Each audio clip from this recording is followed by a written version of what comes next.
Student के life में mock test कितना इंपॉर्टेंस रखता है सर? हर हफ्ते उसे मॉक टेस्ट देना चाहिए। अगर उसको मॉक टेस्ट खराब आ रहा है तो 100% फिक्स है कि उसका रिजल्ट खराब जाएगा। एडमिशन ले लिया है कोचिंग के अंदर, 2 महीने तक सब बढ़िया चलेगा, उसके बाद दिक्कत आनी शुरू होती है, बैच मर्ज हो जाएंगे, मतलब कुल मिलाकर एग्जाम आकर के 2 बार चला जाएगा, सिलेबस कंप्लीट नहीं होगा। जो पढ़ाया हुआ है उसी से क्वेश्चन आएगा। जिसका एग्जाम पहले है उसको प्रायोरिटी दे देती है। नोटिफिकेशन का मतलब युद्ध का बिगुल बज गया। नोटिफिकेशन का वेट जो विद्यार्थी करेगा खत्म। ऐसे बच्चे बड़े खतरनाक हो जाते हैं क्योंकि उनके पास सपने बहुत बड़े होते हैं, खुद मेहनत नहीं करना। अपने इतना बड़ा देखें, कोई बात नहीं, आप सपने बड़े देखो, मेहनत करो इस हिसाब से। एक्चुअली ये एग्जाम एक्सपर्ट नहीं होते हैं, ये सब्जेक्ट एक्सपर्ट हो जाता है। अब मान लीजिए कोई लड़का है, लड़की के लिए अट्रैक्ट हो जाता है, लड़की लड़के के लिए अट्रैक्ट हो जाती है, तो कैसे अपनी हम एनर्जी को रिवाइव करते हुए अपने गोल पर फोकस रहे सर? कि अगर जॉब नहीं हुआ, सक्सेस नहीं हुए, तो फिर कुछ रिश्ते किराए के मकान की तरह हो जाते। कितना भी सजा लें, अपने नहीं हुए। हम सभी सामान्य इंसान के रूप में पैदा होते हैं, बाद में हम क्या करते हैं उसी से हमारा नाम होता है, उसी से हमारी पहचान होती है। आज मैं सीएम तिवारी बहुत गर्व का अनुभव कर रहा हूं कि मैं एक हस्ती के साथ बैठा हूं। भारत का कोई भी इंसान हो, चाहे वो बहुत ज्यादा विद्वान हो, चाहे कभी स्कूल भी नहीं गया हुआ, सब इनको जानते हैं। चाहे बहुत अमीर हो या बहुत गरीब, हर कोई इन्हें प्यार करता है। Welcome Khan sir. Thank you sir. Sir, पहली बात तो मैं आपसे ये बहुत बहुत धन्यवाद करना चाहूंगा कि आपने प्रयागराज के अंदर खान ग्लोबल स्टडीज का एक सेंटर खोला। बहुत बहुत धन्यवाद सर। Thank you. प्रयागराज के बच्चों को जरूरत भी थी। यहाँ इस एरिया के, ये प्रयागराज ना अगल बगल के 15-20 जिला के लिए लाइफलाइन है स्टूडेंट्स के लिए। राइट। अब जो फाइनेंशियल उतने स्ट्रांग नहीं है, दिल्ली नहीं जा पा रहे हैं, अब बढ़िया पढ़ाई नहीं कर पा रहे हैं, तो किसी के पढ़ाई में पैसा बाधा बन जाए, ऐसा हम लोग नहीं चाहते कि हो। तो हर इंसान को पढ़ने का बराबर अपॉर्चुनिटी मिलना चाहिए और प्रयागराज उसके लिए एक सेंटर रहा है। मैं भी सर रीवा से ही हूँ, और रीवा वाले बच्चों के लिए अगर आईएएस या एसएससी करना है तो दिल्ली जाना पड़ता था। हाँ। अगर नीट जेडबल करना है तो कोटा जाना पड़ता है। तो अब ये प्रयागराज वाला जो हमें मिल गया है, बहुत ज्यादा है हमारे लिए, एक लाइफ लाइन का काम करने वाला है। मध्य प्रदेश के रीवा वाला जो एरिया रहता है, Right. पूरा एरिया सतना, सीधी, सिंगरौली आसपास का जो भी एरिया है जी वहाँ के लिए ये बड़ा अच्छा सेंटर हो जाता है कि आप इलाहाबाद आइए, प्रयागराज, जी और चाहे वनडे पढ़ सकते हैं या फिर एसएससी कर सकते हैं, जी। UPSC, IAS, PCS, even MP PCS के लिए भी जो जीएस का पोर्शन है वो कंप्लीट कर सकते हैं। बिल्कुल। और वो जो एमपी स्पेशल है उसको अलग से पढ़ना पड़ेगा। राइट। सर, अभी हमने प्रयागराज के अंदर ऑफलाइन वनडे सेंटर ओपन किया है, और उसका मैं पढ़ रहा था तो उसमें हर संडे हम लोग ऑफलाइन मॉक टेस्ट करवाने वाले हैं। तो एक स्टूडेंट के लाइफ में मॉक टेस्ट कितना इंपॉर्टेंस रखता है सर? हर हफ्ते उसे मॉक टेस्ट देना चाहिए। अगर उसको मॉक टेस्ट खराब आ रहा है तो 100% फिक्स है कि उसका रिजल्ट खराब जाएगा। बट स्टूडेंट के अंदर एक खराबी क्या होती है ना, वो टेस्ट को टाइम की बर्बादी समझता है। उसे लगता है कि इससे क्या फायदा है, हम यहाँ अच्छा नहीं कर पा रहे हैं, कोई दिक्कत नहीं है, हम एग्जाम में अच्छा कर लेंगे। यही वो बेवकूफ़ी कर पाता है। और ऐसे बच्चे जो मॉक टेस्ट नहीं देते हैं और रिवीजन या फिर जो क्लास में टेस्ट होते हैं वो नहीं देते हैं, वही बच्चे यहाँ 7-8 साल रह जाते हैं और फिर कोई फायदा नहीं होगा। सेना इतनी बड़ी होती है, हर 2-3 मंथ पे आप देखेंगे सेना का ना कोई युद्ध अभ्यास हो रहा है। कभी बंगाल की खाड़ी में, तो कभी सियाचिन ग्लेशियर, थार मरुस्थल, जंगल छोड़ देंगे ऐसे सेना का तो पेट निकल जाएगा। हाँ, और उसके बाद एनालिसिस भी, मतलब ये बस नहीं कि आपने कितना कर दिया, आके घर में आपने पेपर वगैरह फेंक दिया, उसका एनालिसिस भी बहुत जरूरी है एनालिसिस। अच्छा, बच्चों में क्या लगता है कि वो 100 क्वेश्चन का टेस्ट दिए तो 100 में 100 क्वेश्चन उनका खराब नहीं होगा। 50% होगा जिनका उनका 100% कमांड है, जिसके लिए उन्हें शायद एनालिसिस की जरूरत ना पड़े, वो कमांडर। बट वो जो 50% है जिन पे उनको डिस्कशन चाहिए, एनालिसिस चाहिए, ताकि वो 50% अगले 50 क्वेश्चन का और कंसेप्ट क्लियर कर सके। बेसिकली सर, प्रयागराज में जब से मैं आया हूँ बहुत सारे बच्चों से मिला हुआ हूँ। बच्चों में एक सामान्य सी दिक्कत है यहाँ की कोचिंग से कि सिलेबस टाइम से कंप्लीट नहीं हो रहा। हमने एडमिशन ले लिया है कोचिंग के अंदर, 2 महीने तक सब बढ़िया चलेगा, उसके बाद दिक्कत आनी शुरू होती है, बैच मर्ज हो जाएंगे, मतलब कुल मिलाकर एग्जाम आकर के 2 बार चला जाएगा, सिलेबस कंप्लीट नहीं होगा। तो सर, केजीएस में ऐसा ना हो, इसके लिए हम लोग क्या कर रहे हैं? सबसे पहले ऐसे कोचिंग वालों से कहते हैं कि भाई आप क्यों एक शहर को बदनाम कर रहे हैं, जब आप सिलेबस ही नहीं खत्म करा पा रहे हैं, या जो टीचर दिखाएंगे कुछ और 2 महीना बाद चेंज कर देंगे। ये बहुत नॉर्मल चीजें होती हैं यहाँ पर, खास करके यहाँ पीसीएस वालों में तो ये होता है। ये सब पीसीएस वालों में दिल्ली का टीचर दिखाएंगे, जुलाई के बाद सारा टीचर समेट लेगा, क्योंकि जुलाई से दिल्ली में सेशन स्टार्ट होता है। वनडे में भी वो लोग यही कर रहे हैं। तो पहला तो एक उनकी गलती है, नैतिकता ऐसी नहीं करनी चाहिए उनको। केजीएस में कभी भी इस टाइप का नहीं हो सकता है। रीजन बीइंग क्या कि हम लोग ने पूरी लाइफ में एक बच्चों का भरोसा ही जीता है और इस भरोसे को हम लोग एनी कॉस्ट मेंटेन करके रखेंगे और टाइम टू सिलेबस खत्म करना और सिलेबस खत्म करने के अलावे जो पढ़ाया हुआ है उसी से क्वेश्चन आएगा। अदरवाइज में हम क्या चेहरा लेके जाएंगे बच्चों के बीच में कि हमारा पढ़ाया हुआ नहीं आया। तो सिलेबस टाइम से खत्म हो और टू द पॉइंट आया हो पढ़ाई का, और एक कमजोर बच्चा भी ये कह सके कि नहीं हमें पूरा का पूरा समझ में आया है। अगर उसका रिजल्ट नहीं होता है तो अपने आप से कहे कि टाइम से सिलेबस खत्म हुआ था, पढ़ाया हुआ एग्जाम में भी आया था, सर ने इतना अच्छा पढ़ाया कि हमें लगा कि रिवीजन करने की जरूरत नहीं है, घमंड में हमारा रिजल्ट खराब हुआ। ये जरूरी होती है। बिल्कुल मान लीजिए कोई वनडे का स्टूडेंट है सर जो एसएससी सीजीएल की तैयारी कर रहा है।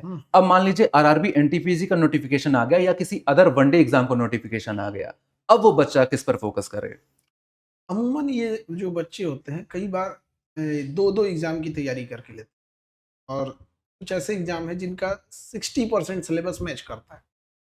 अब कई बार क्या होता है कि एसएससी की वैकेंसी रेगुलर रहती है और लिमिटेड रहती है, तो उनके बीच में जब कभी रेलवे आ जाता है और हाइट दिखा देता है ना, तो उनको एक लगता है कि नहीं इसमें ना थोड़ी नंबर ऑफ सीट ज्यादा, अब फिर ये अगली बार लाएगा कि नहीं लाएगा। रेलवे वाले बच्चों के लिए उसमें इंग्लिश भी नहीं रहता है तो हाँ, और ज्यादा फायदा, और तब उनको तो एक प्लस पॉइंट मिल जाता है कि चलो कम से कम एक बर्डन कम हुआ। और उसका मैथ्स भी कंपैरेटिवली उनके थोड़ा सा लगता है कि नहीं मेरे कैचेबल है। और थोड़ा सा सीजीएल में है कि वो तो सीजीएल का रेपुटेशन रखता है, थोड़ा सा स्टैंडर्ड को मेंटेन कर देता है, तो कई बार बच्चों को ये अपॉर्चुनिटी लगती है कि इसको पहले कर लेते हैं। तो दोनों में तैयारी अच्छी रहनी चाहिए और बेस्ट है बच्चों में अपनी क्षमता को पहचाने, वो दोनों भी दे सकते हैं। ऐसा कहीं नहीं है कि वो ये है कि वो सीजीएल दे सकता है तो रेलवे नहीं दे सकता। अब ये बात है कि सीजीएल में आपको चारों सब्जेक्ट देखने हैं, उसमें आपको एटलीस्ट इंग्लिश नहीं देखना है, तो आसानी है उसके तुलना में। बिल्कुल। तो बच्चे कई बार ऐसा लगता है कि हम एक ही कर सकते हैं, जबकि एक्चुअल वो दोनों कर सकता है। हाँ, जिसका एग्जाम पहले है उसको प्रायोरिटी दे दे, जिसका 2 मंथ बाद है उसको थोड़ा सा सेकंड रख सकता है। राइट सर, बच्चों में एक डाउट ये भी रहता है कि हम तैयारी कब से शुरू करें, अभी से तैयारी शुरू कर दें या नोटिफिकेशन का इंतजार करें फिर हम जाएं तैयारी करने? पहले से तैयारी कर देना चाहिए। नोटिफिकेशन आने के बाद पढ़ने की चीज नहीं होती है, नोटिफिकेशन आने के बाद अब स्ट्रेटजी की चीज होती है। हम एग्जाम में क्या सॉल्व करेंगे, किस सब्जेक्ट से कौन सा कोर सेक्टर करेंगे, मेरा कौन सा सब्जेक्ट सबसे वीक है, वो सुधर सकता है कि नहीं सुधर सकता, अगर नहीं सुधर सकता है तो बाकी कोर सब्जेक्ट को थोड़ा स्ट्रॉन्ग कर ले ताकि बैलेंस कर ले। नोटिफिकेशन के बाद कंप्लीट स्ट्रेटजी होती है। नोटिफिकेशन का मतलब युद्ध का बिगुल बज गया, अब युद्ध का बिगुल बज गया तो उधर उसको तलवार भागना सिखा रहे हैं, निपटेगा वो पहले लड़ाई में। तो नोटिफिकेशन बिगुल है। बिगुल में ये होता है कि पहले कौन सेना जाएगी, हाथी जाएगा, घोड़ा, भाला, तीर, ये बिगुल है। तो नोटिफिकेशन का वेट जो विद्यार्थी करेगा खत्म हो जाएगा। पहले से तैयार रखे और वही एग्जाम बच्चों का निकलता है जिसकी तैयारी नोटिफिकेशन से पहले कंप्लीट हो जाए। बिल्कुल सर, अब मैं बहुत ही सामान्य समस्याओं के बारे में बात करने वाला हूं, हो सकता है हर दूसरे बच्चे का ये लाइफ चेंज कर सकते हैं ये सवालों का उत्तर। पहला सर, हमारी जो क्लासेस होती हैं उसमें 3 टाइप के बच्चे बैठते हैं। एक एकदम टॉपर, देखते ही लगता है सिलेक्शन हो जाएगा इसका। दूसरा एकदम गधा, वो पढ़ेगा ही नहीं, आप कितना भी मार कूट लीजिए बिल्कुल नहीं। तीसरा सबसे इंपॉर्टेंट सेक्शन जो बहुत पढ़ाई करता है, बहुत मेहनत करता है, जब एग्जाम देने जाता है तब 2-3 नंबर से उसका बार बार चुक जाता है, उस बच्चे के लिए क्या एडवाइस है सर? जो टॉपर्स बच्चे रहते हैं, जो बढ़िया मेहनत करते हैं, वो घमंड में न रहे। बड़ी तेज चेंज हो जाता है, रिवीजन करते रहे। जो पढ़ता ही नहीं है उसको आदमी क्या कर सकता है, जब उसको कहना ही है, वो ढीठ होते हैं सब। ऐसे बच्चे बड़े खतरनाक हो जाते हैं क्योंकि उनके पास सपने बहुत बड़े होते हैं, खुद मेहनत नहीं करना होता है। सपने इतना बड़ा देखेंगे, कोई बात नहीं, आप सपने बड़े देखो, मेहनत करो इस हिसाब से। अब मेहनत नहीं करना है इनको, ये 2 घंटा पढ़ेंगे तो इनके कमर में दर्द हो जाएगा, 4 बार लेट के पढ़ेंगे इसे। तो सपने देख रहे हो भाई, गलत बात नहीं, उस हिसाब से मेहनत करना सीखो। अब ये वाले बच्चे जो होते हैं कि बड़ी लंबे वक्त से तैयारी कर रहे हैं और 2-4 नंबर से नहीं हो रहा है, इन बच्चों में भी एक खराबी देखिएगा, ये किसी 1-2 सब्जेक्ट के महारथी होते हैं और 1-2 सब्जेक्ट इनका कॉम्प्रोमाइज्ड होता है। अगर फेल होंगे ना तो फिर अगली बार ना जो इनका अच्छा सब्जेक्ट है ना, जिनमें इनका इंटरेस्ट है, फिर वही लेके पढ़ने लगेंगे। एक्चुअली एग्जाम में एक्सपर्ट नहीं होते हैं, ये सब्जेक्ट एक्सपर्ट हो जाते हैं। तो इनको ये सोचना चाहिए, जिन बच्चों का कई बार में रिजल्ट नहीं हो रहा है, कि रिजल्ट कभी भी हमारे मजबूत सब्जेक्ट के आधार पे नहीं हो सकता है। रिजल्ट इस आधार पे होता है कि हमारा कमजोर सब्जेक्ट ठीक हुआ कि नहीं हुआ। अब ये पहली बार में भी उनका वही कमजोर, अगली बार में भी वही कमजोर, तो धीरे धीरे ना वो तैयारी करते हैं, लेकिन फिर पुराने पैटर्न से, पुराने रास्ते पे चलकर कभी नई मंजिल नहीं मिल सकती। राइट, गलतियों से सीखकर उनको आगे हाँ, बढ़ना बिल्कुल। चाहिए। राइट सर, ये जो उम्र होती है करियर बनाने की, उसी उम्र में सबसे बड़ा डिस्ट्रैक्शन होता है, हार्मोनल चेंजेस होते हैं। राइट, अब मान लीजिए कोई लड़का है लड़की के लिए अट्रैक्ट हो जाता है, लड़की लड़के के लिए अट्रैक्ट हो जाती है, तो कैसे अपनी हम एनर्जी को रिवाइव करते हुए अपने गोल पर फोकस रहें सर? ये एज जो होता है ना, बड़ा भटकाव का एज होता है, लेकिन सारे बच्चों को सोचना चाहिए, लड़का या लड़की को, कि ये चीजें हम 2 साल बाद 4 साल बाद भी कोई लड़का किसी के लिए पसंद कर सकता है, कोई लड़की अपने लिए देख सकती है, बट ये 2 साल का टाइम निकल गया ना, फिर करियर बर्बाद हो जाएगा। अगर किसी को पसंद भी किए हैं तो फिर वो करियर नहीं रहेगा, तो दोनों को फिर बाई साइड होना पड़ेगा। तो बेटर ये है कि अगर आप पसंद भी करते हो किसी को, तो थोड़ा दूर रहो, साइड रहो, भैया आप फोकस करो पढ़ाई पर, हमें पढ़ाई करनी है, क्योंकि अगर पढ़ लिख लिए तो फिर आगे जाके हो सकता है पूरी लाइफ साथ जी सके।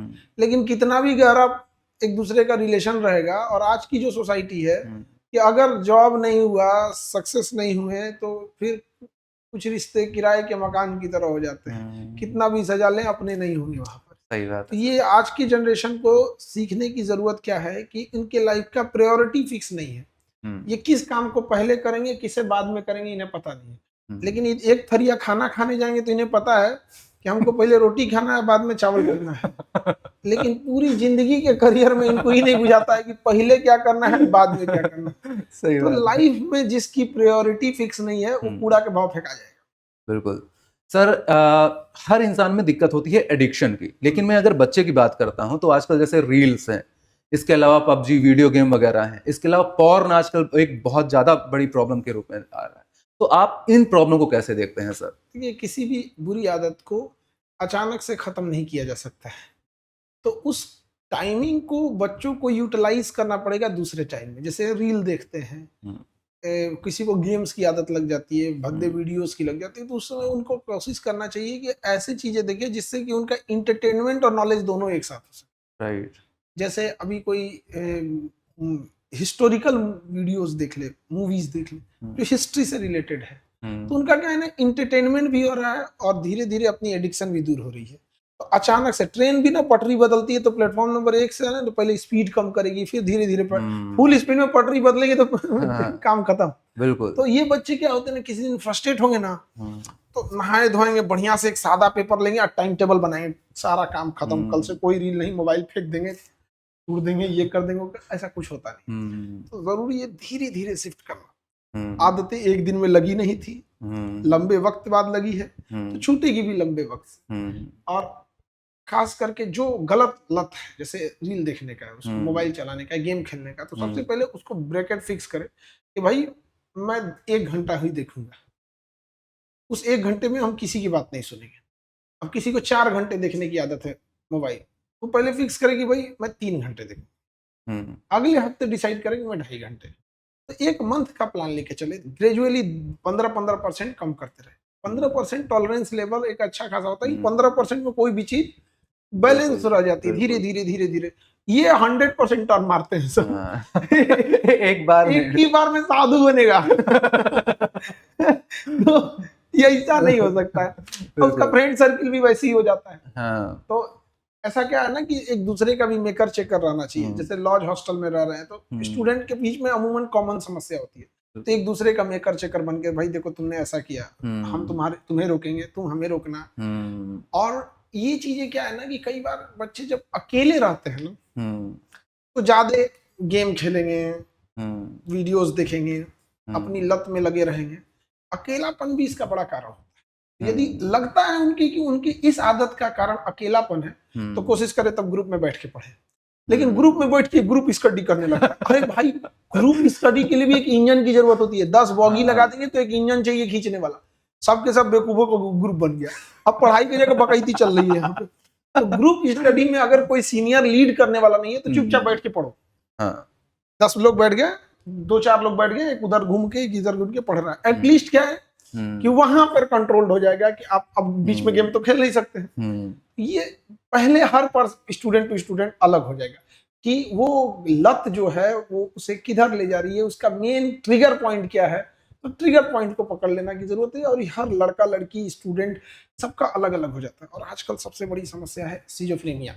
सिजोफ्रेनिया बच्चों के अंदर एक इमेजिनेशन का एक वो होता है, प्रोक्रेस्टिनेशन, सिजोफ्रेनिया, ये ऐसे ऐसे चीज होते हैं सब। तो उनको अपनी इमेजिनेशन की दुनिया में घूम रहे हैं। अगर वो तैयारी करने आया है लेट्स की सीजीएल की, तो वो अपने आप को सोच चुका है मैं इंस्पेक्टर बन गया हूँ, 3 स्टार है ये। उसको सिलेबस नहीं दिख रहा है क्या, अभी वो मैथ्स पढ़ के आया है, अभी इसका रिवीजन करें, इसमें पूरा सॉल्व कर, नहीं उसको दिखेगा प्री मेंस ज्वाइनिंग ट्रेनिंग खत्म। अब वो सीधे अपने ऑफिस में आके कल्पना करेगा मैं ऑफिस में बैठा रहूंगा, 10 बजे आऊंगा, ये रेड मार रहा है। हाँ रेड मार रहे हैं, जाके वहां पकड़ लिए और ये सिंघम स्टाइल में जाएंगे। और वो एक तो गाना है ना, इंतकाम देखेंगे। ये गजब हो गया। आजकल के बच्चों को लगता है दिल टूटने से आईएएस बन जाता है, दिल टूटने से आईएएस बन जाता ना। हर गली का आवारा आदमी डीएम बन के बैठा होता है। सही बात है, मेहनत करना पड़ता है उतना। क्योंकि सर इससे क्या होता है कि आपका पूरा साइकोलॉजिकल बैलेंस बिगड़ जाता है, पूरा स्लीप साइकिल आपका बिगड़ जाता है। काफ़ी सारे देश इस प्रॉब्लम को बहुत ही ज़्यादा गंभीरता से लेते हैं, जैसे ऑस्ट्रेलिया वगैरह में 16 साल 15 साल से कम उम्र के बच्चों के लिए, स्पेन, पुर्तगाल, हमारे यहाँ कर्नाटक, इन्होंने कानून भी बनाया है सर। एक्चुअल में ये जो देश है जिनके पास जनसंख्या कम है, हमारे पास 150 करोड़ जनसंख्या है, जितना बजट है हमारा इसके हिसाब से 30-35 करोड़ की जनसंख्या को होल्ड करने के लिए हमारे पास जीडीपी है। तो अब अगर ये आइडियल जीडीपी देख रहे हैं तो हम इतना को होल्ड कर सकते हैं। तो हमारी जीडीपी इससे 5 टाइम्स ज्यादा होगी, 10 टाइम ज्यादा होगी ना, तो हम वो सारी फैसिलिटीज दे पाएंगे। तो अभी सेल्फ रेगुलेशन की जरूरत है। जैसे बारिश होती है ना, तो कई बार 2 चीजें होती है, या तो बारिश बंद हो जाए, नहीं तो छाता लगाना पड़ता है। अभी हम लोग छाता लगाने वाली स्थिति में अपने हिसाब से बचा बचा के चलने की जरूरत है। अब जैसे ऑस्ट्रेलिया की बात करें, वहाँ किसान सब्जी बोता है और अपनी सब्जी को 1-1 केजी के बंडल में ले आके एक जगह चौराहे के किनारे रख देता है, और वहाँ एक तो वो बॉक्स बना देता है, रेट लिख देता है, 20 रुपए, सपोज $20 का हुआ तो सब्जी खरीदेगा इसमें $1। तो वहाँ ये लेवल, यहाँ अगर किसान रखे उसका सब्जी भी जाएगा, ये डिब्बा भी जाएगा और ये दुकान भी जाएगा, दोबारा वो नहीं आएगा, दोबारा नहीं आएगा। तो अगर हम कंगारू को देख के हाथी छलांग लगाने लगे तो हाथी का पैर टूट जाएगा। सही तो हमारी जो इकोनॉमी है ना, वो बहुत बड़ी है, हाथी जैसे इकोनॉमी है। हाथी थोड़ा धीमा चलती भी है, खाती भी जाते हैं, हमारे यहाँ वो वाला सिस्टम है। बच्चे सब भी समझते हैं सब चीजों को। राइट सर, अब एक फन फैक्टर, आप भी एक सामान्य इंसान है, बच्चों को ये महसूस कराने के लिए कई बार ये लगता है कि अरे ये तो सेलिब्रिटी हैं, ये तो पैदा ही ऐसे हुए होंगे, कोई दूसरी चक्की का आटा खाते होंगे। तो कुछ एक रैपिड फायर राउंड में आपके साथ करने वाला हूँ। यहाँ कोई वैसी चीज नहीं है जिसके ऊपर मैं हाथ रखवाकर कसम खिलवा सकूं कि मैं जो कहूंगा सच कहूंगा। चलिए, पहला सवाल, क्या खान सर को घर में भी खान सर बोला जाता है? नहीं, घर में किसी को नहीं। घर में बेसिकली मम्मी बाबू ही कह के बुलाती है जी, और पापा भी वही, और भाई लोग हैं वो भैया। दोस्त लोग क्या कहते हैं सर? दोस्त, सबके दोस्त ऐसे ही भाई ही बोलते हैं, सबके दोस्त भाई, और सबके हाल है। मेरे दोस्ती में ना 4-5 ही हैं जो मेरे एज के होंगे जी, और ज्यादातर मेरी दोस्ती 60-65 साल के लोगों से ज्यादा है जी, क्योंकि अभी क्या है ना कि हमको इंडिविजुअलिटी, हमारा कोई शौक बचा नहीं, गाड़ी खरीदने का, घर खरीदने का, कपड़े, घूमना फिरना, सारा शौक खत्म हो गया। तो मेरी मेंटेलिटी जा चुकी है वो 60-65 वालों से। अब सोसाइटी के लिए कुछ करना है। यंग आज देखते हैं यहाँ पे कि कहाँ समोसा अच्छा मिला, हमके भाई तुझा समोसा खा यार मेरा।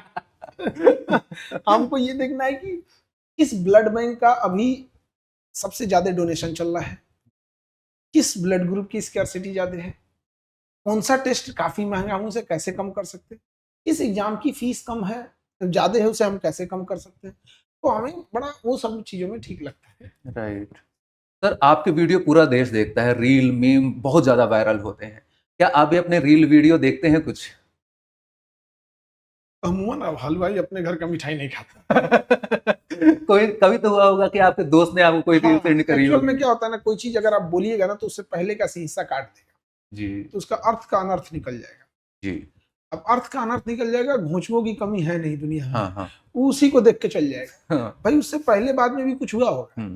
तो ये चीजें कई बार लोग भेजते हैं हम कहते हैं देखिए लोग क्या सोच रहे हैं, हम कहें कि भाई हमको उससे मतलब नहीं है कोई क्या सोच रहा है क्या नहीं कर रहा। उसकी इतनी अच्छी सोच होती तो थोड़ा पहले भी देख लेता, थोड़ा बाद भी देख सकता था। उसको अब तोता की तरह समझाया जाएगा तो फिर हटो भैया, उसको समझाने से अच्छा है 10 नए लोगों को समझाओ। सर कोई मूवी वगैरह नहीं भी अगर देखता है फिर भी कोई ना कोई एक्टर उसका फेवरेट होता है, कोई ना कोई मूवी फेवरेट होती है, तो कोई ऐसी आपकी फेवरेट मूवी? अमूमन हम मूवी बहुत कम देखते हैं, जी। तो ये मेरा वीक सेक्शन है। हम गए थे फिल्म सिटी मुंबई में, आई थिंक कौन बनेगा करोड़पति का शो था या कपिल शर्मा, हमको एग्जैक्ट शो याद नहीं है जी। दोनों शो फिल्म सिटी में होता है। हम लोग वहाँ बैठे थे तो एक बगल में लेडी भी बैठी थी, तो सब चर्चा हो रहा था, उनसे ही बात कर रहे थे, हमको बुलाया गया, सर यहाँ बैठे, हम भी बैठे थे।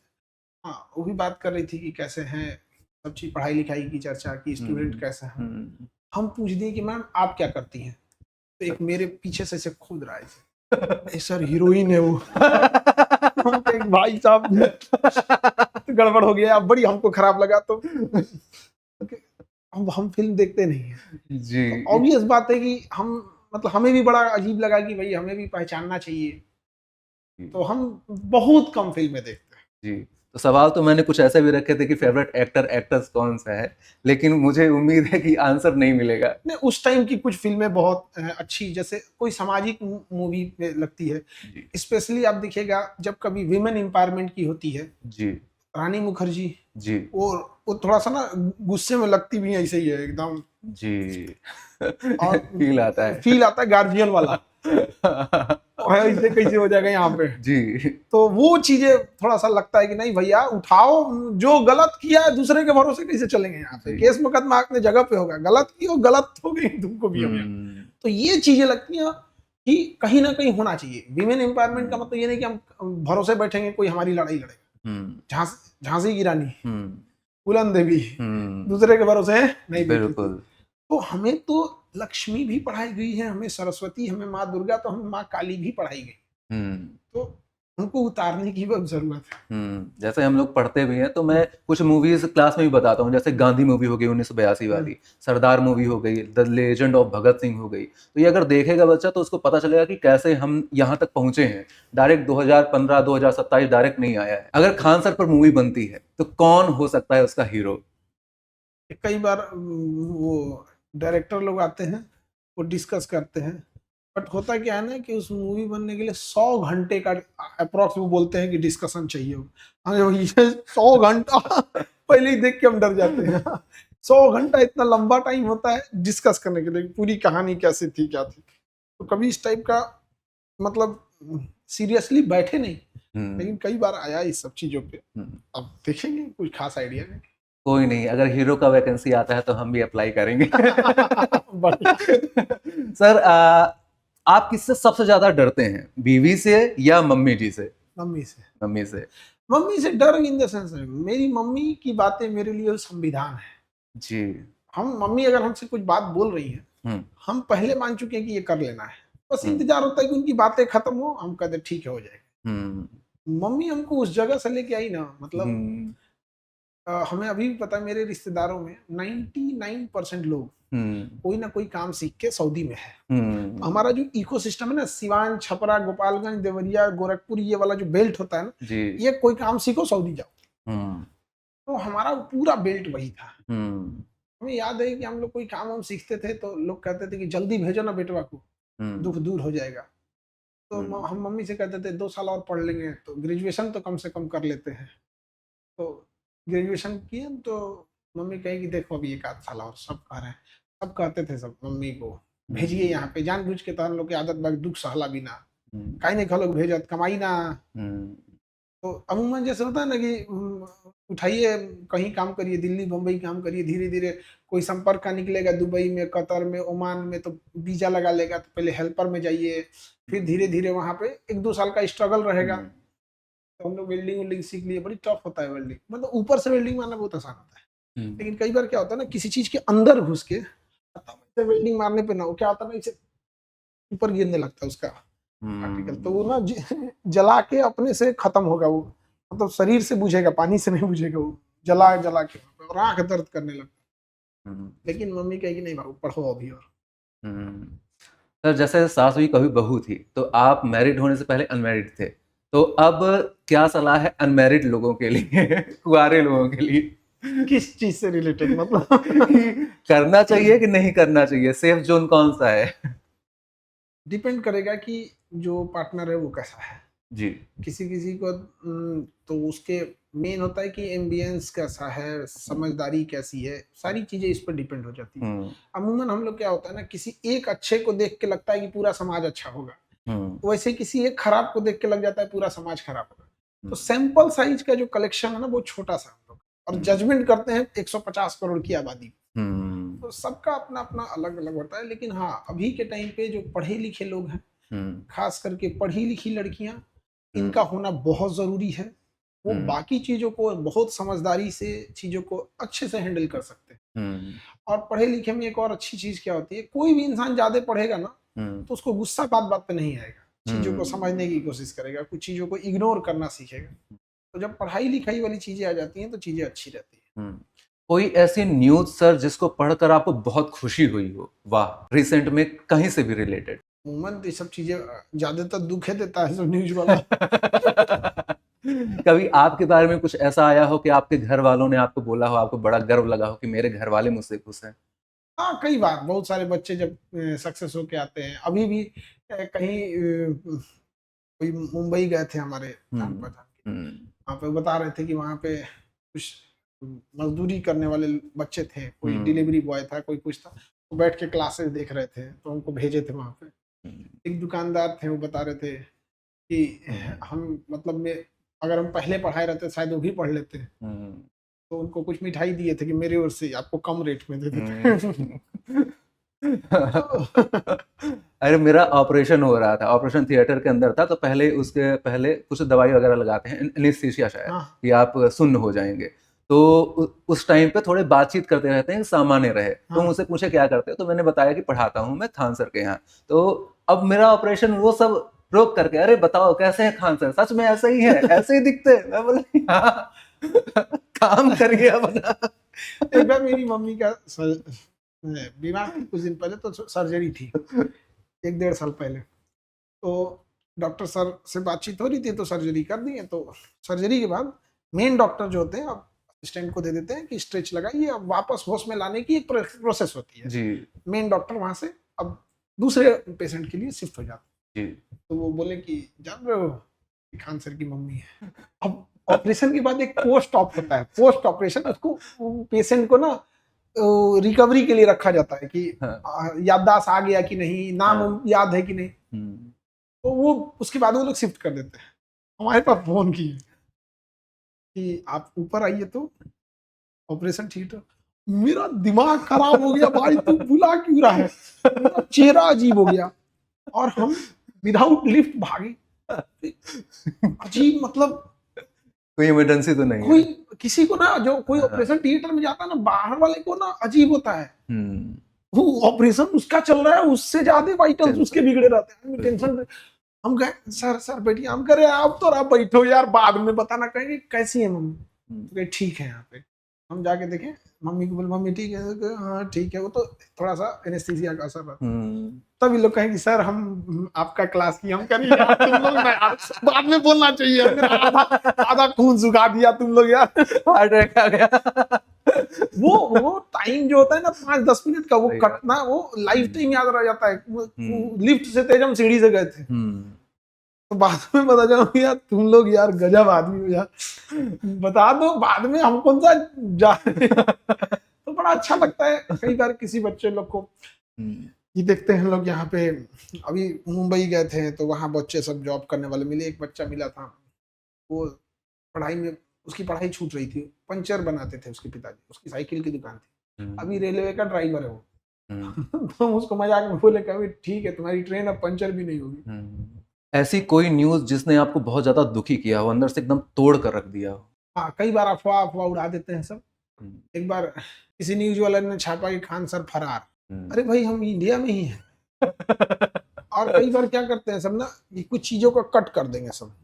जैसे आप बोलिएगा किसी बात को कट कर देगा। तो जैसे एक बार हुआ था क्या कि कोई बात थी पाकिस्तान की, तो पाकिस्तान और फ्रांस के बीच में लड़ाई चल रही थी अपने एम्बेसडर को लेकर। तो हम पाकिस्तान को बोल रहे थे, उसने ना आगे से पाकिस्तान वाला वर्ड काट दिया। तो यहाँ पे तब उसने ना पाकिस्तान काट के वहां पे एडिट करके जोड़ देता है कुछ और, तो ये बड़ी खराब हो जाता है। वैसे सुप्रीम कोर्ट ने एक बार IC-814 विमान हाईजैक हुआ था तो उसमें सजा दिया था अब्दुल मोमिन को। तो हमने बोला सुप्रीम कोर्ट ने अब्दुल मोमिन को सजा दे दिया, तो उसने आगे का काट दिया सुप्रीम कोर्ट ये, हमने कल ये खान सर ने बोला कि अब्दुल को सजा होगी, क्या उसका नाम था अब्दुल मोमिन, सुप्रीम कोर्ट ने सजा दिया था। तो करेंट अफेयर में तो पढ़ाना पड़ता है, वो यूं काटा कभी कभी तो वैसे ही क्या करेगा ना, कभी कभी काट देगा। अभी एप्स्टीन फाइल वाले में तो कुछ था, एप्स्टीन फाइल को बोले तो एप्स्टीन फाइल तो एकदम घटिया से घटिया चीज है, तो उसने काट दिया एप्स्टीन फाइल। अब एप्स्टीन फाइल काट देंगे तो उसको लगेगा कि यार हम बोल रहे हैं ऐसा करने को, भैया वो एप्स्टीन फाइल में ऐसा कर रहा था, हम बता रहे थे कि एप्स्टीन फाइल में ऐसे ऐसे करता है, उधर से काट दिया एप्स्टीन फाइल को। तो होते हैं ऐसे ही सब चीजें। जब भी आप दुखी होते हैं, उदास होते हैं, तो कोई एक ऐसा खास इंसान जिससे आप बात करना पसंद करते हो या उसे शेयर करना पसंद करते हो, क्या हुआ है कोई ऐसा? मम्मी, जो भी है मम्मी जी, मम्मी ने बोला करने का तो करने का जी। खान सर के जीवन की सबसे बड़ी गलती कौन सी है? गलती इन द सेंस क्या हो जाएगा, हम लोग को, हम फौज में जाना था, थोड़ी बहुत हमको लगता है कि वहां अगर और मेहनत कर लेते या फिर कुछ मेडिकल में ठीक ठाक हाथ करते हैं सीधा कर लेते तो शायद वहां चले जाते। खान सर का अगले 15-20 सालों में क्या विजन है? मतलब देश के जो लोग हैं वो खान सर से क्या एक्सपेक्ट कर सकते हैं अगले 15-20 सालों में? एजुकेशन सेक्टर में एकदम हर इंसान के पास प्रॉपर इक्वल एजुकेशन आना चाहिए, और बहुत जल्दी एक यूनिवर्सिटी खोलेंगे। इस तो खोल दिए रहते, बट क्या हुआ कि उन लोगों को पता चल गया कि यूनिवर्सिटी खोलेंगे तो जमीन को 5 गुना 10 गुना महंगा कर दिए, तो पॉसिबल नहीं होगा। तो एक यूनिवर्सिटी खोलेंगे, उसमें एक एरिया यूनिवर्सिटी का ऐसा होगा, जैसे 1000 एकड़ की यूनिवर्सिटी रहे तो उसमें 200-300 एकड़ का एरिया ऐसा हो जो केवल फीमेल के लिए होगा, गर्ल्स के लिए, और उसकी बुनियाद जनी न्यू बनेगी ना ईंटा, उसमें भी फीमेल वर्कर ही बनाएगी, उसे पूरी बिल्डिंग वही बनाएगी, उसका प्लम्बिंग इलेक्ट्रिशियन सारा A to Z। अब बनने के बाद कंट्रोलिंग भी वही करेगी, पूरा वो सेक्शन ही वहाँ उस एरिया को ही वहाँ पर, मतलब ताकि वो सेल्फ सस्टेन हो सके। तो एजुकेशन में हम लोग को ये करना है, चाहे वो बोर्ड एग्जाम वाले बच्चे हों या नीट वाले हैं, जेई वाले, वनडे एग्जाम, सबके लिए। और इनके लिए अभी अब स्टूडेंट AI ले आ रहे हैं ताकि वो वहां पे जाके अपने चीजों को शॉर्ट नोट बना सके, उनके हिसाब से वो शॉर्ट नोट बना के दे देगा। तो ये हो गया। दूसरा हो गया कि मेडिकल सेक्टर, अभी मेडिकल में स्टार्टिंग किए हैं, और 2 साल के अंदर अंदर मेडिकल को हर इंसान के पास, अभी जैसे अभी कैसे अपने KGF में कोई बच्चा आता है तो ये नहीं सोचता है कि मेरा मम्मी का गहना बिक जाएगा फीस के चक्कर में, खेत गिरी, अरे खान सर है चलो अपने यहाँ। तो वैसे ही मेडिकल में भी होगा कि स्टार्ट तो कर दिए हैं, क्योंकि बिल्डिंग्स वगैरह ये सब में थोड़ी सी टाइम लगती है, तो मेडिकल वाले सेक्टर में भी हर इंसान के पास ये होगा कि सुकून से किसी के यहाँ कोई बीमार पड़ा ना, मतलब कैंसर 2nd स्टेज भी है ना, तो उसके पास कॉन्फिडेंस हो गया, कैंसर अभी हम चैलेंज करके ठीक करते हैं, इसमें कैसे सही नहीं होगा। और अब ये बात है, कैंसर 2nd स्टेज तो पता चल गया, 2nd स्टेज तो ठीक होना ही होना है, उसमें तो कोई वो नहीं है। लास्ट वाली चीजें जो है वो एग्रीकल्चर सेक्टर से। एग्रीकल्चर में अमेरिका का एक किसान 1 एकड़ में 20 से 25 लाख रुपया सालाना कमा रहा है, 1 बीघा, बहुत ज्यादा। और हमारे यहाँ का किसान 1 बीघा में 20 से 25 हजार रुपया सालाना कमा रहा है। तो 20-25 हजार में क्या करेगा, उसने भी अपनी मेहनत मजदूरी टाइम को कैलकुलेट नहीं किया। सही बात। तो कोशिश ये है कि भारत का भी किसान 1 बीघा में सालाना कम से कम 10 लाख रुपया कमाए, और 10 लाख रुपया अगर किसान सालाना कमाने लग गया 1 बीघा से, तो उस दिन के बाद वो हाथ फैलाना छोड़ देगा, किसी नेता होता के पास हाथ नहीं फैलाएगा। नेताजी आएंगे तो कहेगा आपसे बढ़िया गाड़ी हम रखे हैं भोकाल मत दिखाई। तो एग्रीकल्चर सेक्टर मेरा वो लास्ट होगा, वहीं पे हमें अपना जीवन को पूरा बिताना है किसानों के बीच में। हमने बहुत सारे अपने टीम मेंबर्स को, किसी को कनाडा भेजे हुए हैं, गुयाना भेजे हैं, ब्राजील भेजे हैं स्टडी करने के लिए कि वहाँ का एग्रीकल्चर कैसा है। अमेरिका में एक को वेनेजुएला भेजे थे, वो कह रहे सर मेरे को वापस बुला ले, यहाँ के राष्ट्रपति को उठा ले।